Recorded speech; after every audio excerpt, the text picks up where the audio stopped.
Continuamos en la jornada de Hoy es Siempre Todavía, estamos por Radio 2 y en este caso nos damos un gustito que tiene que ver con los tiempos que nos tocan vivir, pero también con los emblemas que el país tiene. Está en línea Estela de Carlotto, presidenta de Abuelas de Plaza de Mayo, y para nosotros es un auténtico placer y una deferencia que agradecemos que nos atienda, Estela. Mi nombre es Jesús Emiliano, ¿cómo le va? Qué gusto. Bueno, muy bien, muchas gracias y bueno, yo les agradezco este llamado, por supuesto, nuestro interés es conocernos, divulgar, en fin, estrechar lazos y vínculos porque estamos todos en el mismo país y creo que tenemos que tirar para el mismo lado. ¿Es, Estela, el momento en el cual más se entiende el concepto de las abuelas en general? Sí, por supuesto, día a día vamos avanzando en esta docencia que estamos haciendo hace pronto 37 años, en contacto con la comunidad argentina, donde por supuesto la dictadura cívico-militar dejó el miedo, la individualidad, quiso dejar la insolidaridad que no lo consiguió, y por supuesto la mala información o desinformación.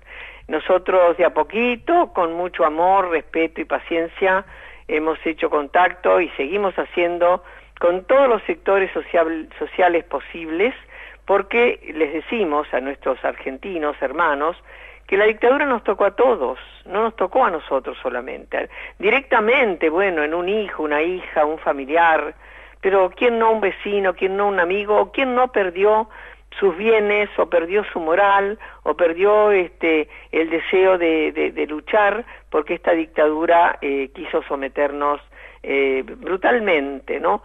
Así que estamos avanzando día a día, explorando en otros ámbitos y siendo recibidas con mucho cariño, mucho afecto y respeto.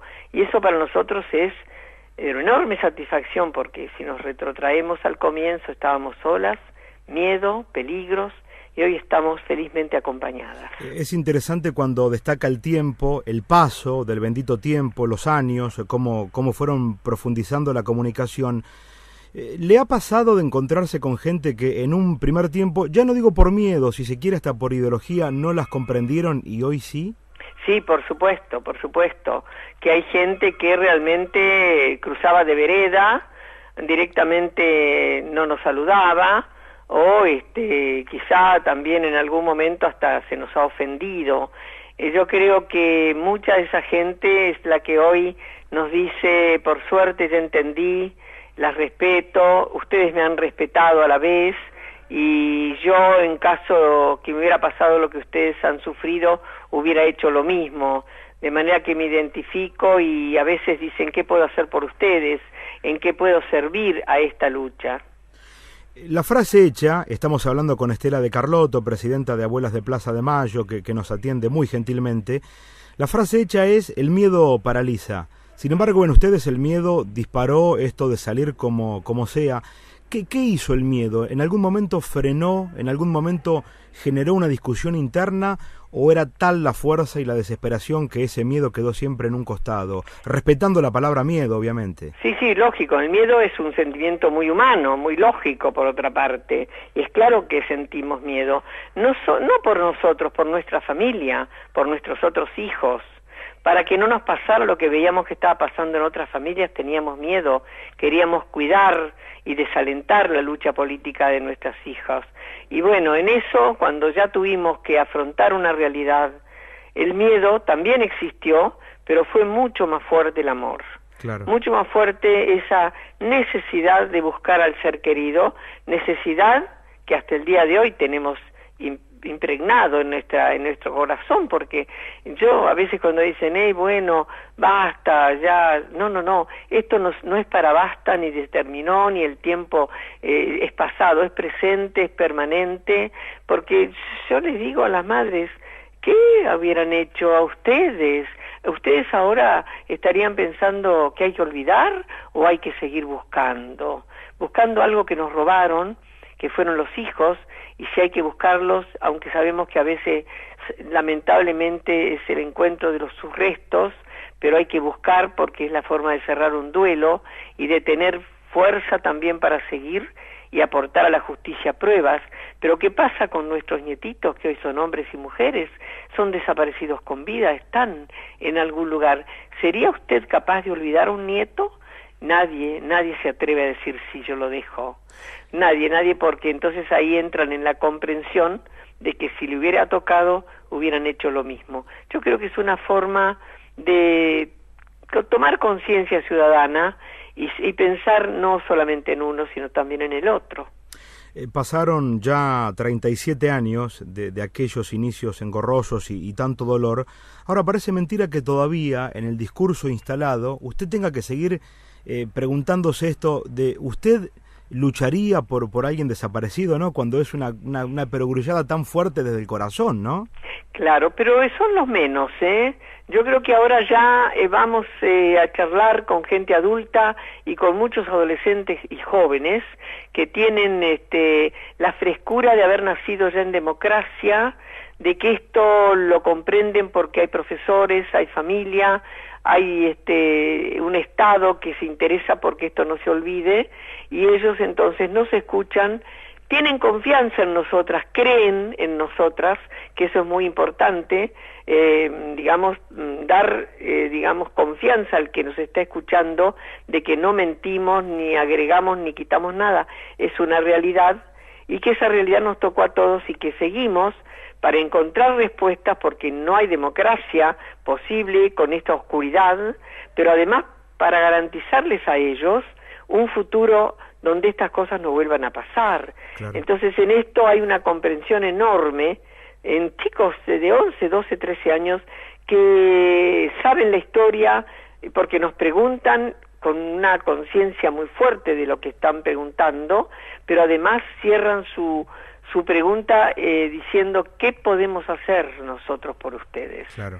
Y eso es muy bueno. Y más allá del Estado, que en esto fue dual, hoy muy presente y en otros tiempos dio profundamente la espalda, la clase política, porque en el político está también el político opositor, el político militante, la clase política, ¿por qué tardó tanto tiempo en comprender esto? ¿Por miedo o también por ideología? No, tardó por ideología, porque hay intereses a veces, porque a veces también políticos lamentablemente eran los que golpeaban las puertas de los cuarteles desde 1930.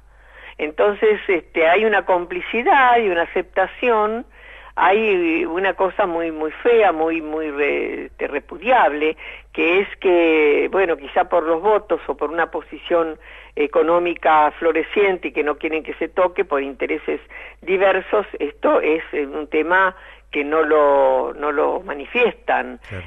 Yo creo que hoy todavía tenemos ese enfrentamiento con ciertos políticos que nos decepcionan, porque se puede pensar distinto en la política. Cada uno tiene derecho a tener la ideología política que cree que es la mejor, pero de ahí a desconocer una historia, a querer enterrarla, a querer que se olvide, que no se hable, o a prometer que si son gobierno van a poner en libertad a todos los genocidas, yo creo que eso tiene que espantar hasta aquellos más ignorantes, porque volver a repetir la historia con gente que en estos juicios que se están haciendo, orales y públicos, comunes, como a cualquier delincuente, con derecho a juicio y todo lo demás, estos depredadores no se arrepienten y prometen volver a hacerlo, atención a aquel que dice olvidemos y borremos la historia, porque está arriesgando su propia vida, la de sus hijos y la de su prole. Sí. Entonces, ¿qué criterio tienen? Hay intereses, lamentable. Hay gente que vive en Argentina, pero que no tiene el corazón argentino. Por el lado del masismo, algo se desprendió sobre la idea que usted apuntó.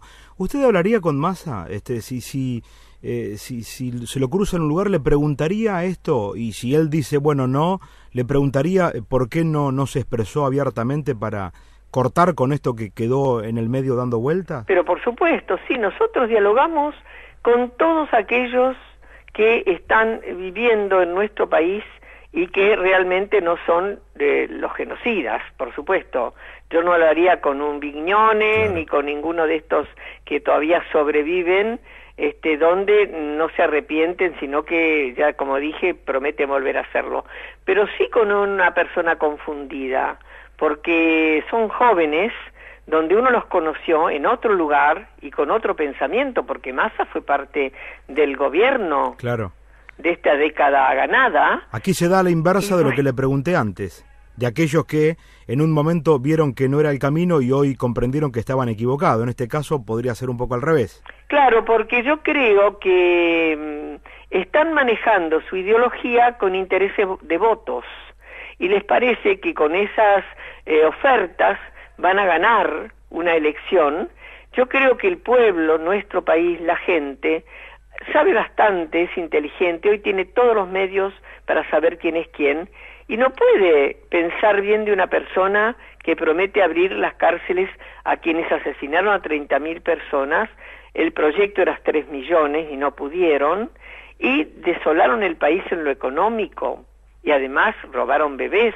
Esa es la promesa que les hacen a los ciudadanos que van a votar, que vamos a volver a ese estado de indefensión. Entonces, yo creo que están tentando la suerte para ver quién responde. Y después, bueno, a veces se acomodan a situaciones peligrosas para ellos mismos, ¿no? Porque es un descrédito todo eso. Estamos compartiendo un ratito de la tarde de Estela de Carlotto, que tiene la gentileza de atendernos y mejorarnos el momento. Estela, cuando se cruza con tantos chicos, con tantos sueños, ¿qué encuentra de cada uno de esos chicos que encontraba en Laura? Bueno, encuentro la frescura, encuentro el compromiso, encuentro el pensar en el bien del otro cuando dicen qué podemos hacer. Entonces, estamos en otro siglo, en otros tiempos, y entonces les decimos, como buenas abuelas, los consejos sanos. Estudien porque la sabiduría nos hace libres. Respeten a sus mayores y al diferente. Júntense cuando tengan ganas de hacer algo en grupo, en lo que más les guste, en el deporte, en el arte, en la música, en todo aquello que les parezca que está bien. Y cuando sean adultos y les guste la política, entren en una política sana, en una política buena, porque nunca se sabe si alguno de ustedes no va a ser presidente el día de mañana, porque es cierto, los presidentes por ahí están, cuando fueron niños, en un lugar donde jamás pensaron llegar a semejante espacio de poder. Entonces el aliento es ese, pensando en aquella juventud que entregó la vida, en ellos que también la entreguen, pero ya en etapas democráticas donde pueden hacer lo mejor por él y por el otro. Dos últimas, estimada Estela. Una, la semana pasada entregaron unos premios sobre relatos por Twitter por la identidad. Creo que fue la segunda edición y cada vez... La tercera edición. Sí, sí. Y cada día se suma más gente, ¿no? Es increíble porque en esta instancia, la tercera, muchísimos más personas han participado de esos Twitter relatos, donde con cierto número de caracteres tenían que decir lo que pensaban que era la identidad. Bueno, se eligieron 14 que son geniales, ni hablar los que deben haber quedado y que también serían buenísimos, con unos jueces espléndidos, y fueron ilustrados por plásticos realmente fantásticos que en esta exposición que abrió el espacio Bielsa, que es el actual titular de Aeropuertos 2000, acá en el aeropuerto de Buenos Aires, en el Newbery, y está todavía en exposición estos 14 cuadros magníficos con la leyenda de aquel que pensó de una manera muy especial en qué es la identidad. Fue un acto precioso y lo bueno es que esta muestra va a recorrer otros aeropuertos de todo el país y entonces, bueno, se va a poder apreciar y además comprender y acompañar la tarea de las abuelas. La última es una pregunta que escapa de toda objetividad periodística y que más que pregunta es acompañar a una frase fantástica que tendría, si se quiere, un sesgo de preguntita. ¿Hay una frase más limpia, más digna, más tierna, más ética que no queremos morir sin antes darles un abrazo? Bueno, yo creo que esa es la pureza más grande del sentimiento de una abuela, porque este sueño que tenemos, las que todavía no hemos podido encontrar al nieto tan buscado, es que queremos que se haga realidad, que sea un sueño que tenga presencia, que mi Guido aparezca y que los demás de las otras abuelas también un día, como lo han hecho tantos otros, hasta hoy 113, que se han hecho una realidad y que los disfrutamos como si fueran nuestros también. Yo creo que es el clamor del corazón, del alma, del sentimiento de una abuela. Estela de Carlotto, presidenta de Abuelas de Plaza de Mayo, gracias por ser, por existir y por afrontar estos tiempos y por ayudarnos. Muy amable. Gracias a ustedes y les agradezco muchísimo este llamado. Un abrazo para la audiencia. Muy gentil. Adiós.